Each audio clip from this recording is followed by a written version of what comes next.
Caríssimos, aqui que vos fala é professor Marcão com mais um Marcão na História.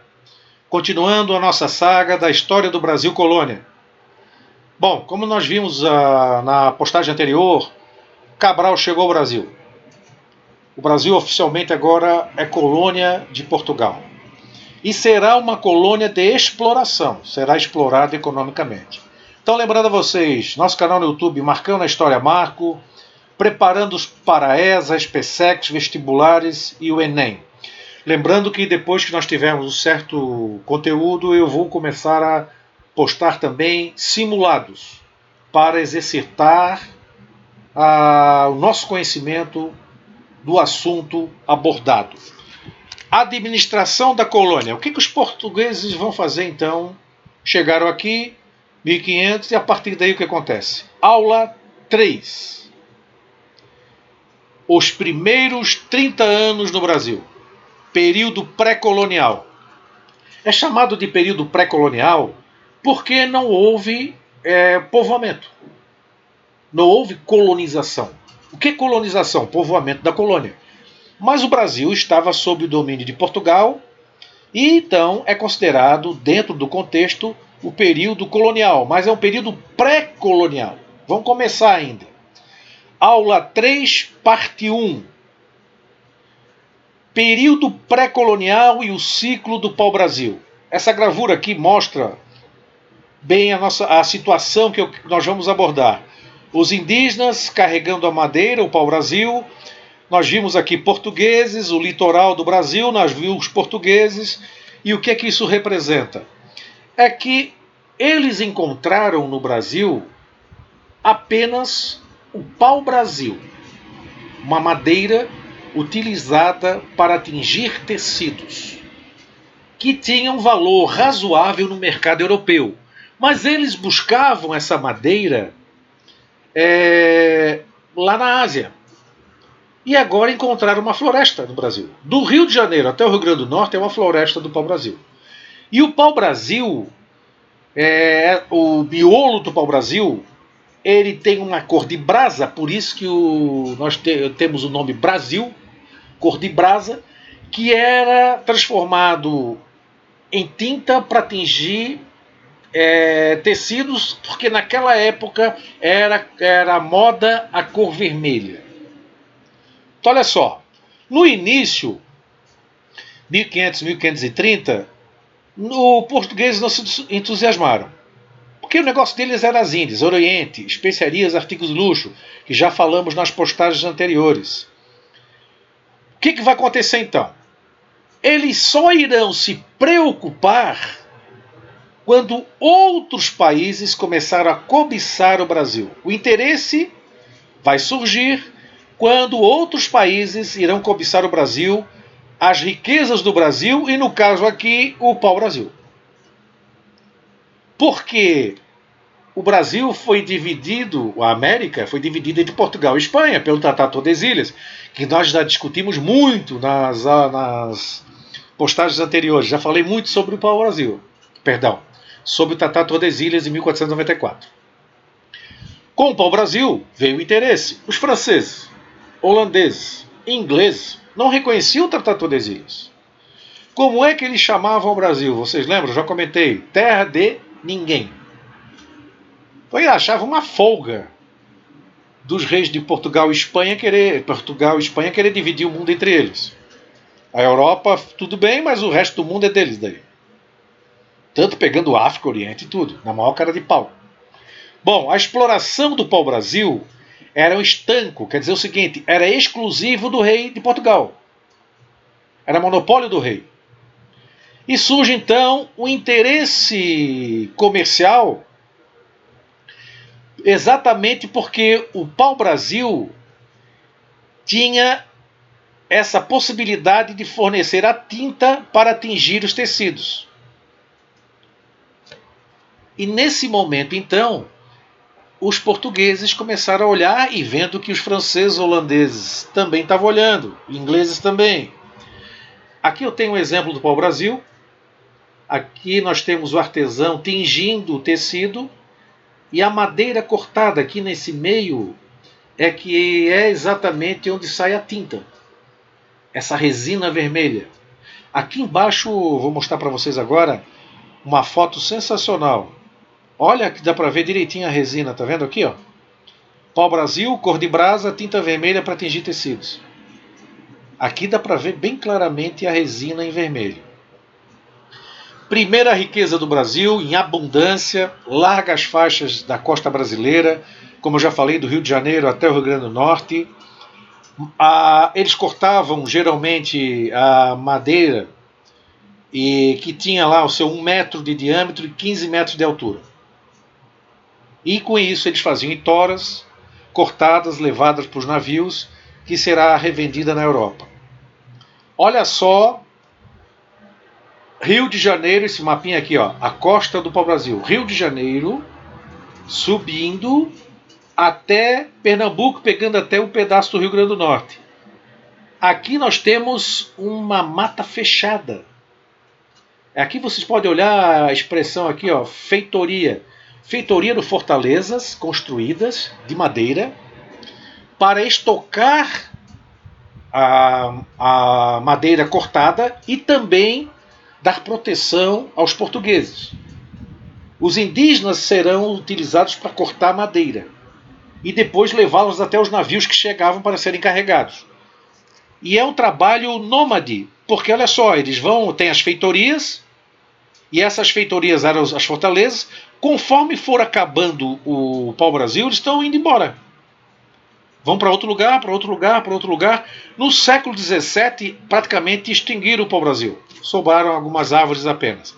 Aqui, eu achei muito interessante essa foto aqui também. Olha só, nós temos aqui exploradores, aqui, né, uma foto atual. Olha o tamanho dessa árvore de pau-brasil. Ela tem calculado aproximadamente 600 anos. Encontrada no sul da Bahia e é mantido segredo. Isso aí está numa propriedade particular, né? E mantido segredo da localização justamente para não cortarem essa madeira.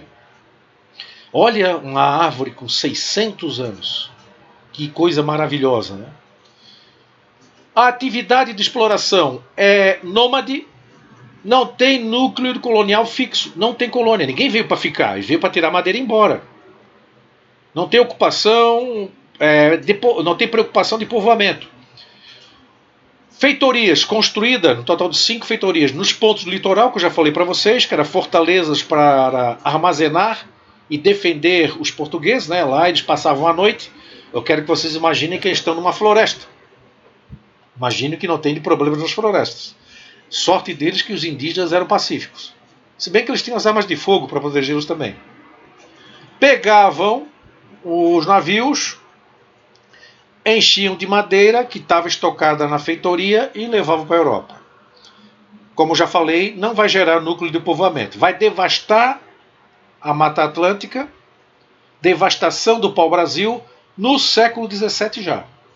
Poucas madeiras, poucas árvores sobraram, melhor dizendo. Mas agora vem o seguinte, quem é que vai fazer esse trabalho? Por que vocês pensam que cortar madeira, cortar em toras, levar para a feitoria, deixar lá, esperar o navio chegar, carregar da feitoria até o navio, isso aí demanda um esforço físico gigante. E quem que vai fazer?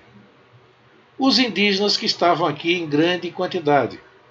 Tupi-Guarani, principalmente pacíficos. A extração do pau-brasil será com a mão de obra indígena. Inicialmente, trabalho amigável. Espelhinho, que os índios não conheciam, machado, um serrote, um tecido. Então trocavam lá para que os indígenas cortassem a madeira em pedaços, levassem para a feitoria, depois levassem para os navios. O trabalho pesado é dos indígenas. É o escambo, né? A troca. Troca por quinquilharias. É o que eles faziam. Só que chegou um dia que os indígenas já não estavam mais a fim de trocar trabalho por quinquilharia. Eles estavam a fim de caçar, livres pela floresta, são guerreiros, os homens, né, que faziam esse trabalho pesado. Então o português mostrou exatamente o que ele era. Veio a escravidão. bom relacionamento com os índios acabou, os índios se recusaram a fazer o trabalho e foram violentamente escravizados. E vem a pergunta: por que um grande número de índios não conseguiu se impor com os portugueses que estavam aqui? Não é verdade? Simples. Olha aqui os mosquetes. Ó. Armas de fogo. Mosquetes, pistolas, canhões.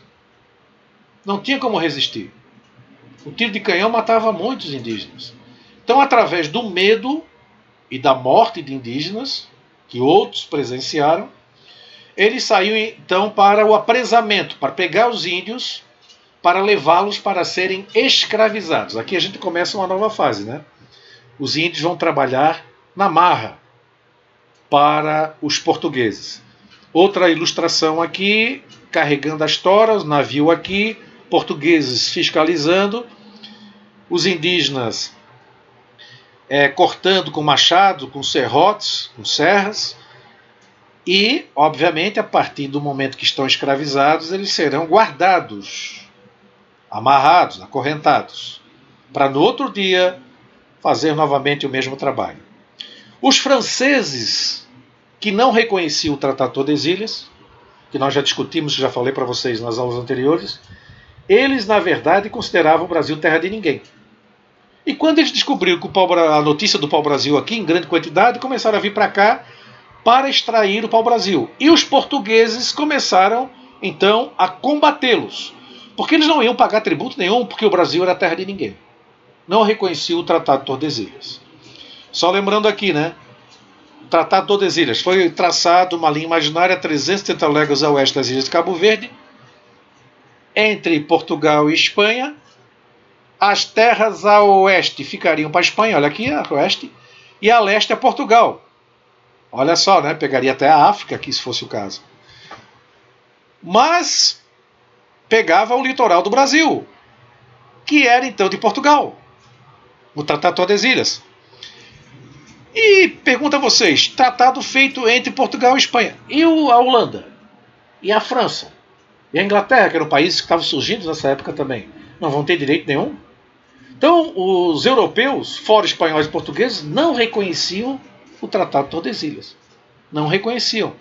Essa linha imaginária é traçada a 70 léguas a oeste das ilhas de Cabo Verde. Bom, o rei de Portugal se impôs.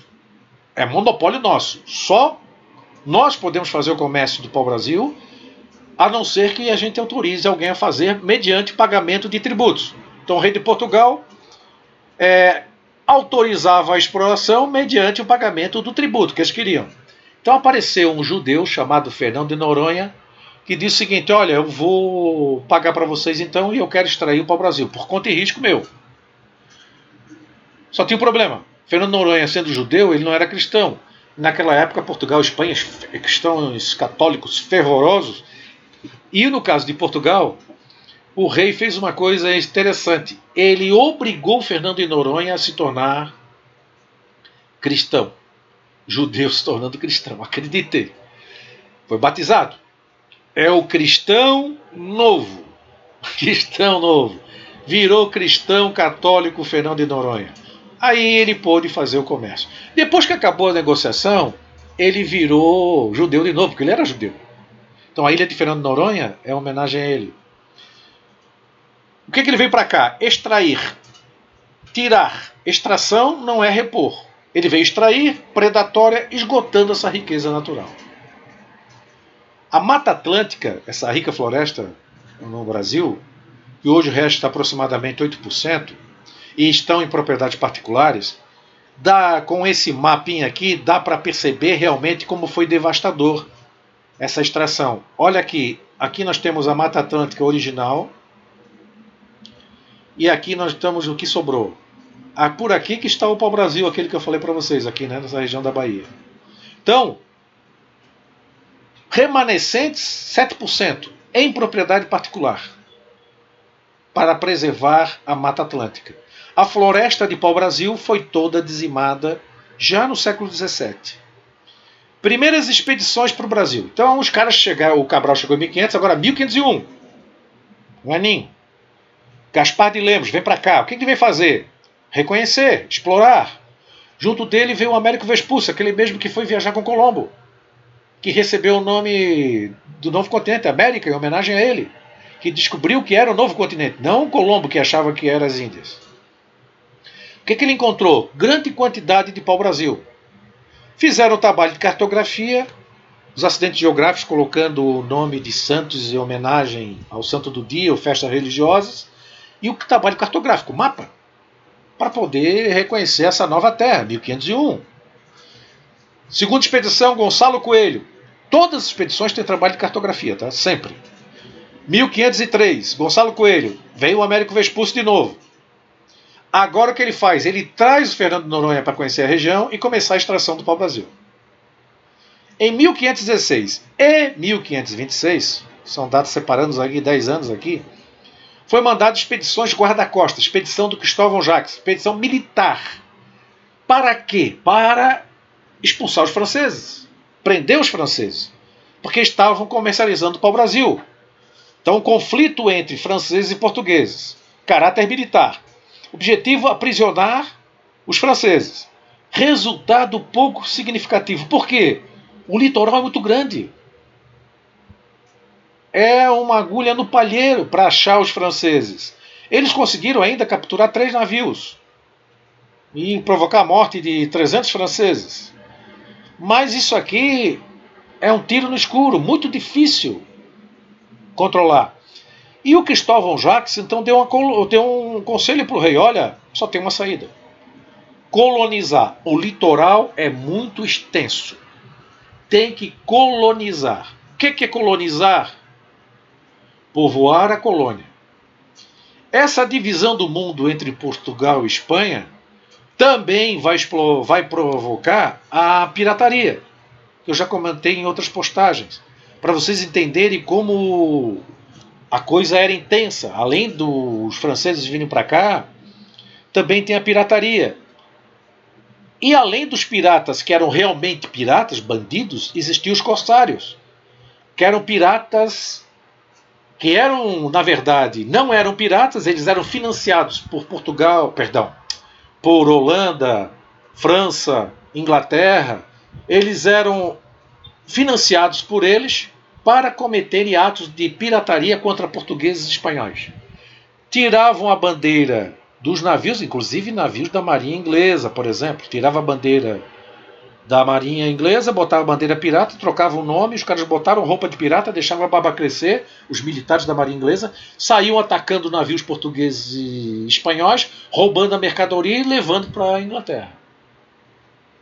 Lá, inclusive, era trocado que foi roubado dos portugueses e espanhóis, era trocado, metade ficava para os marinheiros, outra metade ficava para a coroa portuguesa. Só que é o seguinte, né? Se esses caras que eram da Marinha Inglesa, usando bandeira pirata, fossem pegos, não adianta dizer que era da Marinha Inglesa, que não tinha jeito, eles iam negar até o final. Então era um negócio. Então, corsários, pirataria, atividade comercial aceita e financiada. Então era um momento muito tenso. Eles pegavam principalmente a região do Caribe e o litoral do Brasil com a extração do pau-brasil. Depois, mais tarde, será com a cana-de-açúcar, que também tem um alto valor comercial. Caríssimos, ficamos por aqui nessa aula 3, parte 1, agradecendo a paciência de vocês. Voltaremos num momento muito próximo, sempre pensando em prepará-los para ESA, SpaceX, vestibulares, Enem. Abração do Marcão, fui!